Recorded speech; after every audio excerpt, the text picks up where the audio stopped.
Now, the police officers that killed Alton Sterling will walk. As according to the Washington Post, the officer that killed Sterling will not face criminal charges. These are in Baton Rouge, Louisiana. Now, according to the Post, the announcement makes Sterling's death the latest high-profile police shooting to end without charges for officers involved. Now, Sterling was killed back in July of 2016 by officers responding to a call about a man who had threatened someone with a gun. Now, obviously, you should take those very seriously, right? Now, the officers found Sterling, who fit the description, selling CDs outside of a store. Now, the encounter that followed, and it was caught on video, lasted less than 90 seconds before he was fatally shot to death. Which I guess, disastrous, right? Now, the officers blame Salamani and Howie Lake. It was determined by the court that there was insufficient evidence to prove that they had violated Sterling's civil rights by killing them. Now, you would think that that would be a kind of a slam dunk, like, yeah, of course you violated their civil rights by shooting them in the head. Well, not in the head, sorry. But apparently, no. There's actually a high bar in order to prove that, because you have to prove an officer's intent to do harm. Now, the state, according to their spokesperson Landry, said the state could not proceed with the prosecution of either officer based on an extensive review of the evidence gathered by federal authorities, as well as his office's own investigation. So, look, let me give you some details about what actually happened. Now, Sterling was shot multiple times while being held down by two officers, Howie Lake and Blaine Salamoni. The exact sequence of events leading to his death are not exactly 100% clear. Now, the thing that makes this interesting is because Sterling was armed at the time. So, oh my God, he was reaching for his waistband. That's, of course, one of the defenses the officer says.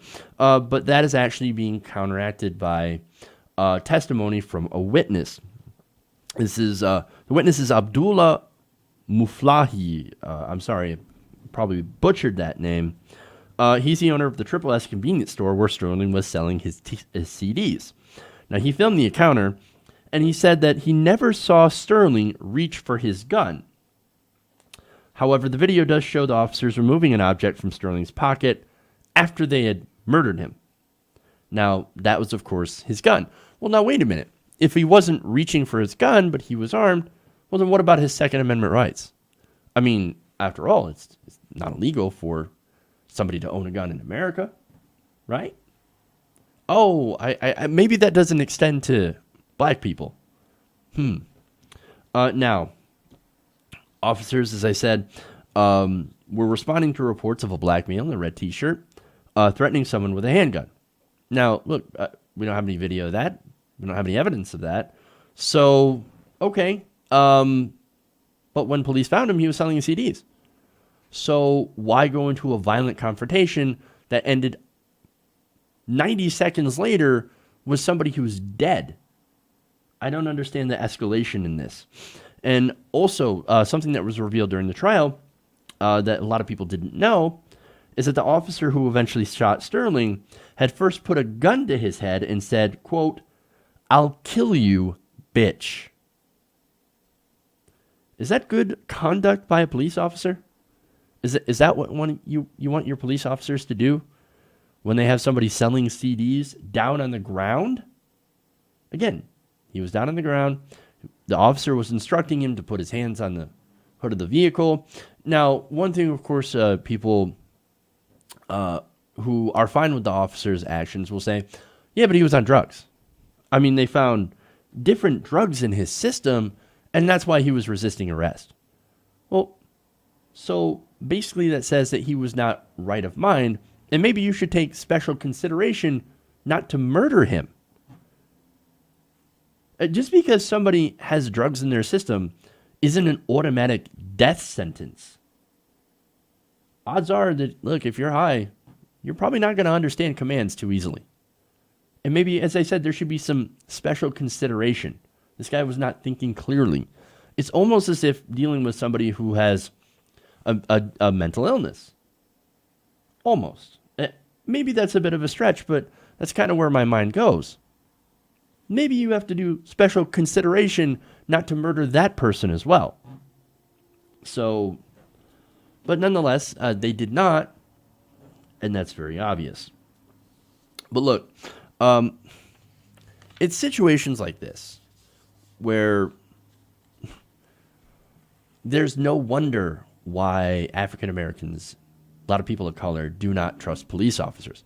When they deal with a situation like this by immediately shooting and killing someone, it makes it hard for these communities to trust that the police have your best interests in mind and actually want to protect and serve. And look, he's not the only one. Again, Alton Sterling, we also have Philando Castile. Philando Castile was also armed, and he was murdered during a traffic stop. Again, oh no, you're reaching for your waistband. No, he's doing the things the officers told him to do. He even warned the officer, hey, look, I've got a gun. It's legal. I've got a concealed carry permit. All that stuff should be in order. Here, do you want to see my paperwork? Oh, give me your paperwork. Give me your paperwork. Oh, no, you went and reached for something. Yeah, his paperwork. And then he was shot to death. Oh, he was going for the waistband. He's going for the waistband. No. No, you know what this is? This is police training. This is a problem with training. Cops are trained to be cowards. I'm not saying cops are cowards. I'm saying that they're trained to be. And there's a motto, better to be judged by 12 than carried out by 6, right? And so that's what they're trained. Whatever you do, don't put your life in any sort of danger. You're not there to protect and serve other people. You're there to protect your own life and serve us, whoever pays you. And see, that's the problem. The training is bad. The training needs to be more of, hey, let's de-escalate situations. Let's not go and shoot people. But then why would they have any sort of impetus towards change when people like this end up walking away? Most cops who get charged never face justice for shooting someone, for killing someone. They don't.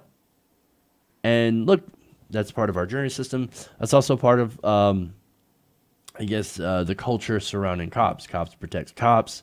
Courts protect cops. And there are a lot of people out there that protect cops as well. And that's because they're normally not from these communities. And they see people who are African American as more dangerous than other people. And look, a lot of those people are grossly misinformed about African Americans, stereotypes. So, this is obviously, to me, it seems like a deep miscarriage of justice, because there was no justice in this situation. Again, you have another African American, another person of color that is killed by a police officer, when, look, in other situations where there are people who are white, who are armed, who are, on drugs or similar circumstances, usually the police go to great lengths to make sure that they subdue that person and arrest them. Whereas African Americans, unfortunately, more often than not, they end up getting shot and killed. So it's, again, this is a deep miscarriage of justice. Hey everybody, thanks for watching this video. If you want to see more like this, please hit the subscribe button below. And if you want to support truly independent progressive media, please consider becoming a patron at patreon.com/TYTNation.